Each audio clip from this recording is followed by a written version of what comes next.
of these. The materials include natural rabbit hair, some flat gold tinsel, turkey tail feather, and some lead wire. Now you see I've already got the lead on here up in the thorax region. We start with the tail. That's just some natural rabbit. Then we tie in the tinsel.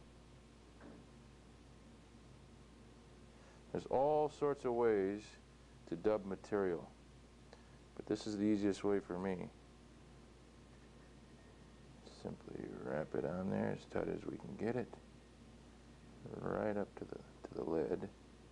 We take our gold ribbing and wrap that right in there like so. Give us a little flash. Ooh, the fish like that flash.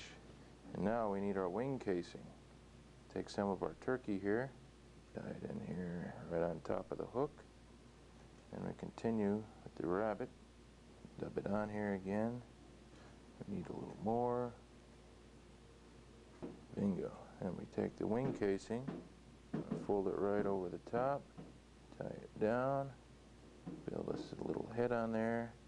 That's the Hares Ear nymph. Be sure your box is full of these in all sorts of sizes. Great fly.